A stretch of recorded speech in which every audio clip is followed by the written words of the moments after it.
asemani noneho ubu turaza kubaho gute ko nuri inzara irimo iradutema amaramani. Amani nanjye nabyo nshatse gusa ndi kuri chat kuvugana n'inshuti zanjye ziri i Kigali ndebe basi ko habona nk'igihugu cyangwa mbese ikirezo nari numvise mani kandi tugikoresheje neza cyatugirira umumaro. kagira inkuru n'umuntu wo kuyibara. Hari ukuntu ndimo ndabibona wowe ushoboye kwigira pasita tukajya ahantu ku muhanda tugasengera abantu kandi urasanga turabona amafaranga nabonye wabishobora. Ariko icyo kintu nicyo mana uzi ko mfite n'ikote rimanitse hariya muri geto mbese nyine ahubwo natekerezaga kujya kurigurisha ahubwo ribonye akazi. Ahubwo dutangire tubipange none dushaka umuntu wundi umwe aho umurwayi babu wari ukuntu nari numvise sohoka tubiganireho ntukibwiriwe mwana.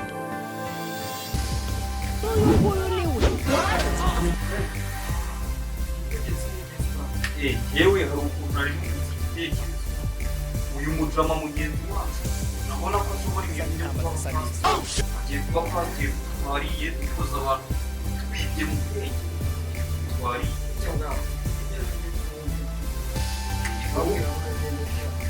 aho kugira ngo inzara ikomeze itwice hari umurimo twari twavuye tugiye kuba abapasiteri kandi ubu twariye iyo umushumba ubu turabigenza itereye wowe ugomba kuba umurwayi iyo umushumba akaba umupasiteri kugeza abo umuntu usemura ibyavuze none ubu twariye ahubwo mwana ndi kumva turi mu tuhatsinda ruhu nafite n'urujwi ruhereye kwa pasiteri babi kandi hazaga umwembe twerekera akazi turakasa babi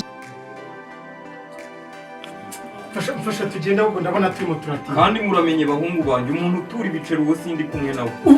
ufite gahunda ushoboye kurwara ufite mu gihugu twariye mukozi w'Imana yewe pastor official utwariye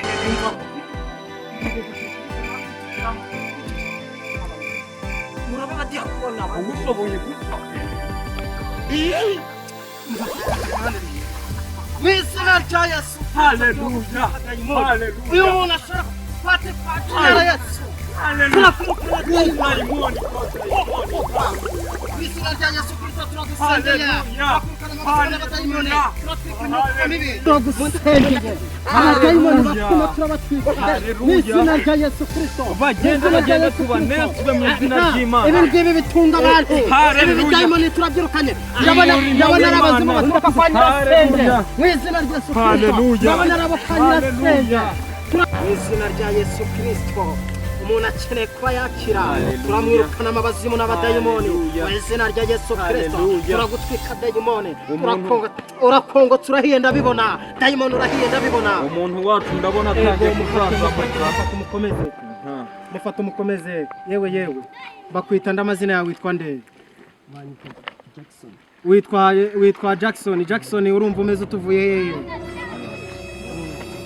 hehe? tubwire urumva uvuye hehe? biragaragara ko hari ikibazo wari ufitanye na nyogosenge hari ikibazo ngari mufitanye ariko Imana yakubabariye urakize humura uwo munsi mwiza nibuka n'uwo nakwemereyeho. haleluya Imana ikongeranye undi mugisha ibi 5,000 hazavamo 80,000 ahimbazwe mukozi w'Imana imirimo n'ibitangaza birakoreka. haleluya Imana irakora cyane. zana telefone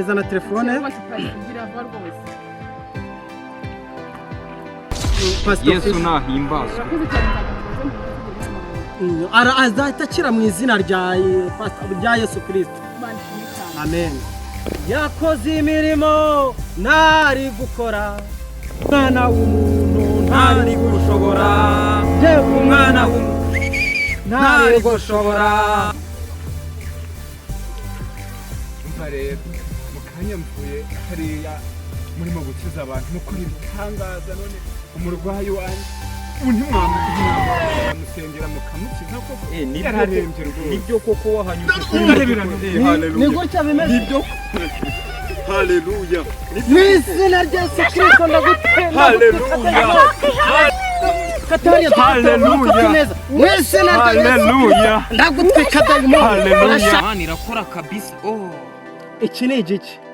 ni ikibabi cy'intusi iki ni igiki ni inkota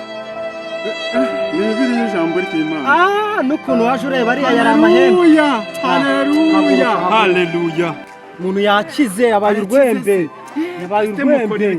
Imana ibakoreramo Imana ibaha umugisha Imana ibaha umugisha turakora Imana idukoreramo agafanta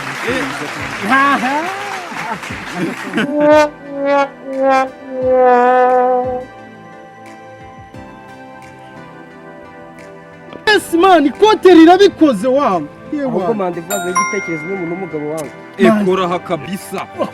ariko tutararenga aho ngaho hari umurwayi mumwe mu bo twasengeye mbona umucumu wikerwa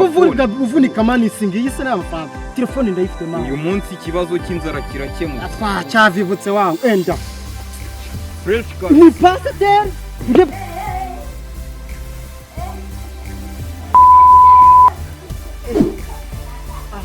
ushobora kuzakora irongo ari mu bagaga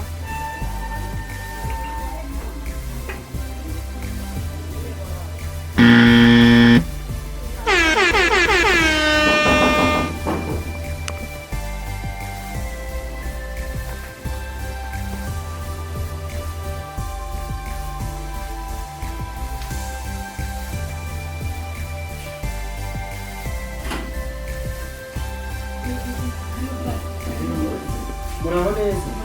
Yesu nashimye cyane amen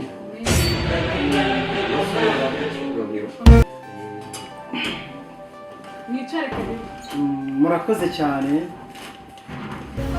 ndabona mumeze neza nta kibazo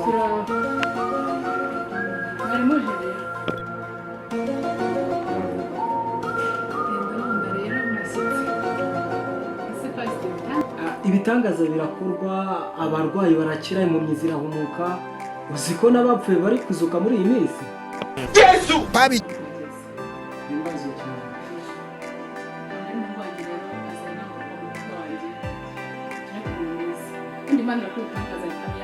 warakira ni nko kuzinyabuje mu izina rya Yesu karame mama mushiki wawe hano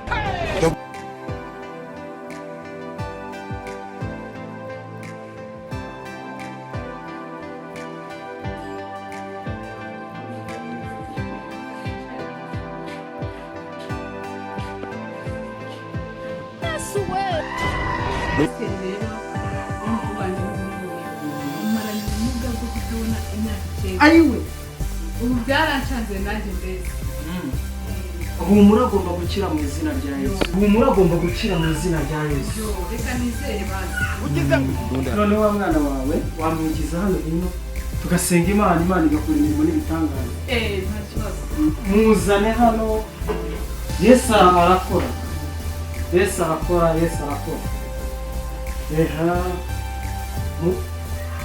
ndiho nta kibazo na kintu tugusengera Imana turagushimiye Uwiteka Imana isumba byose tugushimiye neza n'urukundo rwawe tugushimiye uyu muntu Mana hari ibitangaza byinshi wagiye ukora hariya muri ziriya santere wabanye natwe abantu bari barwaye abasumu n'abadayimoni urabirukana uyu nawe wamukiza rero uri Imana amango grome testa namere haleluya Imana ibyo wakoze warabikoze Imana haleluya icya mbere ni ibyo gukora anatoka ibonetse ibintu byose birashoboka haleluya ibyo ni ukuri haleluya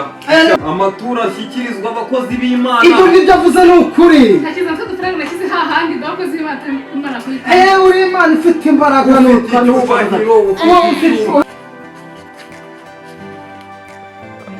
ariko mama abasaba abatekamitwe ndi kubona imbere yawe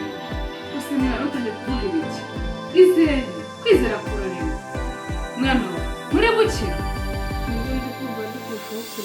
iza n'intama zisa neza murakira mwana we humura reka twizere Imana irabikora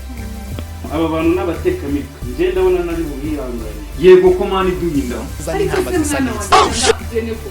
ubu noneho atari pasiteri ubu umwana wacu ari bukire